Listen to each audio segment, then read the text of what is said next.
Assalamualaikum warahmatullahi wabarakatuh. Apa kabar adik-adik sekalian? Kali ini kita belajar tentang jenis-jenis kata dalam bahasa Inggris ya, atau sering disebut dengan the 8 parts of speech, yaitu 8 jenis kata dalam sebuah percakapan. Nah, yaitu ada berapa 8 kata ya. Yang pertama itu adalah noun, yaitu kata benda, dan yang kedua adalah verb, kata kerja, yang ketiga adjektif, kata sifat, keempat pronoun atau kata ganti benda, yang kelima preposition atau kata depan, dan yang keenam adalah adverb atau kata kerja, dan yang ketujuh conjunction atau kata penghubung. Dan yang kedelapan adalah interjection atau kata seru. Nah, adik-adik, memahami kata dalam sebuah kalimat itu penting. Kenapa? Karena kalimat itu terdiri dari susunan kata-kata yang mengandung arti.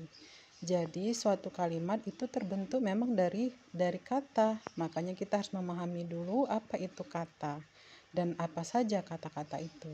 Tadi sudah dijelaskan bahwa kata itu terdiri ada 8 jenis ya. Nah, bagaimana contoh kalimat yang mengandung kata ya? Ya, kita lihat bahwa kalimat itu terdiri dari beberapa jenis ya. Ada yang mengandung satu kata seperti ya, tidak. Ada yang mengandung dua kata seperti ibu memasak. Ibu satu kata, memasak satu kata. Jadi ada dua kata. Nah, yang kalimat yang terdiri dari 3 kata itu seperti ibu memasak nasi. Nah, ibu satu kata, memasak satu kata, nasi satu kata. Jadi ada 3 kata. 4 kata itu seperti ibu memasak nasi merah ya, itu bisa kita hitung sendiri.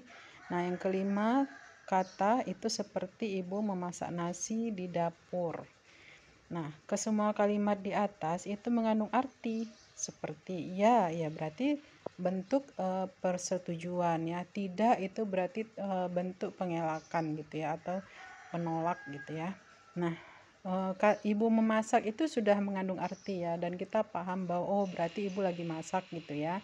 Nah, ibu masak nasi, oh berarti ibu masak nasi gitu. Itu jadi artinya itu sudah kita pahami gitu. Lalu kita lihat ada juga beberapa susunan kata yang terdiri dari 2 kata atau lebih, itu bukan sebuah kalimat gitu. Kenapa? Karena dia tidak mengandung arti.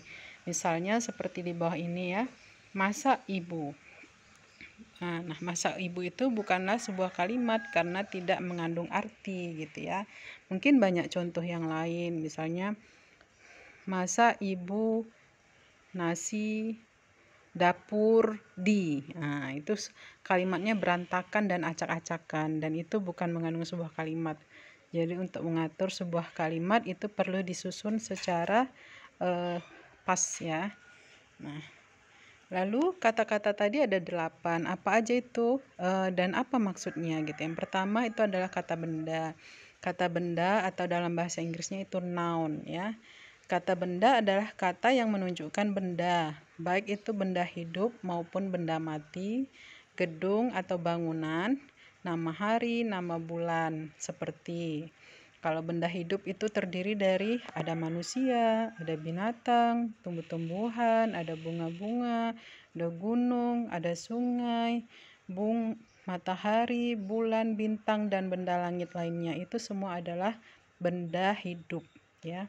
Nah, benda mati itu apa? Banyak sekali ya, seperti buku, ada mobil, baju, pakaian, pintu, jendela, rumah, tempat tidur.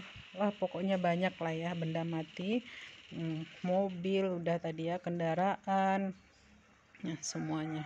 Nah, apalagi yaitu pendidikan. Jadi pendidikan itu kata benda juga gitu. Pelajaran juga kata benda seperti bahasa Inggris, matematika, kimia, fisika, biologi. Nah, segala sesuatu yang mengandung pelajaran itu adalah kata benda. Kesehatan juga. Jadi kalau sehat itu kata sifat, maka kesehatan itu adalah kata benda gitu ya, dan sejenisnya. Nah, kata benda ini adalah kata yang paling sering dipakai dalam sebuah kalimat. Dan sepertinya gitu ya, jika dalam sebuah kalimat itu tidak menggunakan kata benda, itu kayaknya kurang baik gitu katanya gitu. Sebuah kata tidak mengandung kalimat kata benda itu kayaknya memang tidak baik gitu. Kata apa ya yang tidak mengandung kata benda gitu? Sepertinya semua kata itu memang harus mengandung kata benda ya. Oke, kita lanjut ke jenis kata berikutnya ya, yaitu kata kerja. Kata kerja dalam bahasa Inggris itu disebut dengan kata verb.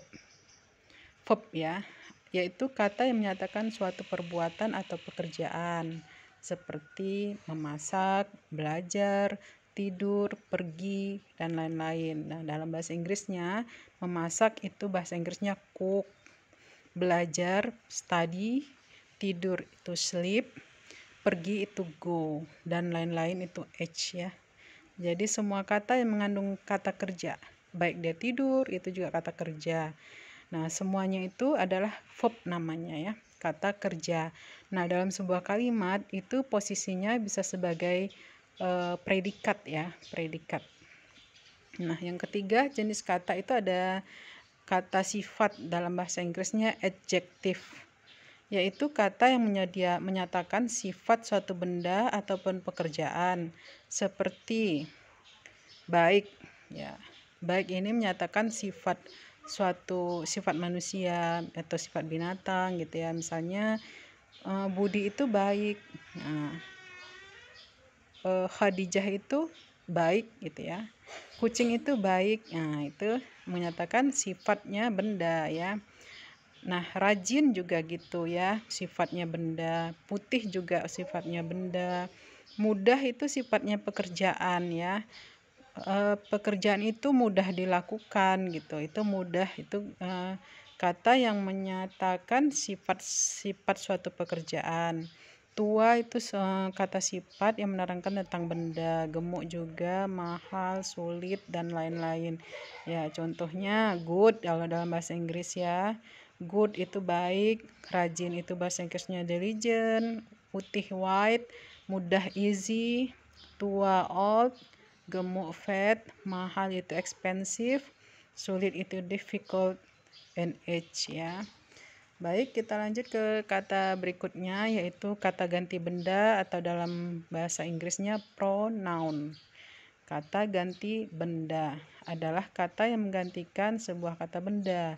Nah, dalam pronoun itu ada 3 jenis ya. Ada 3 jenis pronoun berdasarkan posisinya, yaitu kalau posisinya sebagai subjek ya. Jadi kata benda itu dalam sebuah kalimat mengandung tiga posisi ya.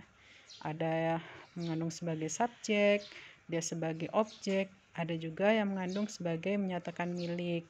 Misalnya contoh sebuah kalimat, kamu dan saya makan ikan. Nah, kamu dan saya itu bahasa Inggrisnya you and I. Makan bahasa Inggrisnya eat. Ikan itu bahasa Inggrisnya fish. Jadi you and I eat fish ya. You and I adalah kata benda atau noun. Posisinya itu kan sebagai subjek ya. Dia yang memakan, dia pelaku gitu ya. Maka kata ganti you and I itu adalah we, kita. You, kamu dan saya itu adalah kita ya, kita berdua. Nah, sehingga kalimatnya menjadi kamu dan saya itu diganti menjadi we eat fish, kita makan ikan. Ini fungsi dari pronoun itu adalah untuk menyingkat sebuah kalimat atau untuk memperjelas sebuah kalimat gitu ya.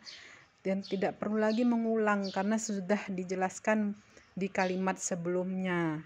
Biasanya pronoun ini digunakan setelah dijelaskan dulu, ada kalimat awal gitu, pengantar gitu, baru kemudian menggunakan pronoun pada kalimat berikutnya gitu.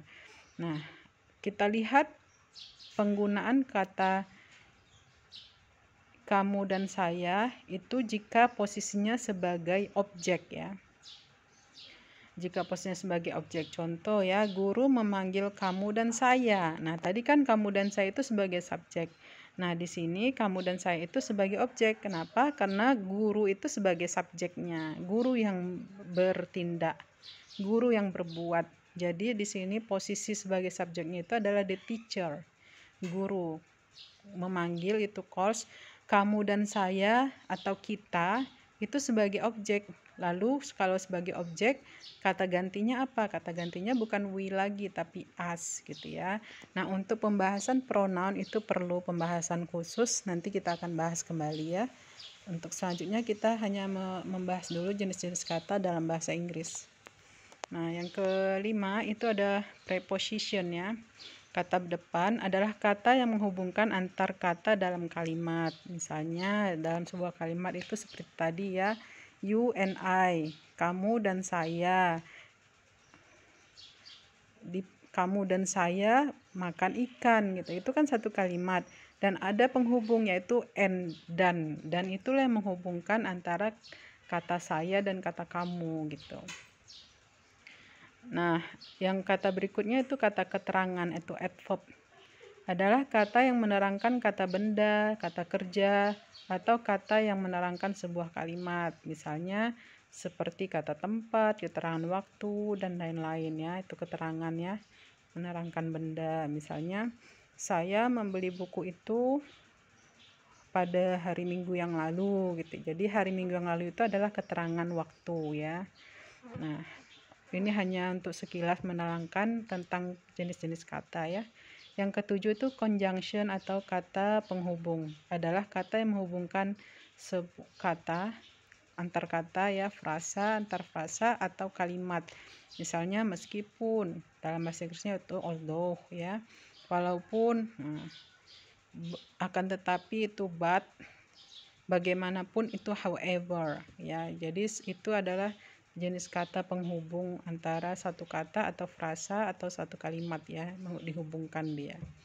Nah, yang terakhir ini adalah kata seru ya. Kata seru itu atau interjection, yaitu kata yang membuat percakapan menjadi lebih hidup, seperti oh my god, oh ya Allah gitu ya. Misalnya kalau dalam bahasa Indonesianya wow gitu ya, itu kata-kata yang kata seru gitu. Jadi kalau kita mau lebih lengkapnya itu ada tanda serunya gitu.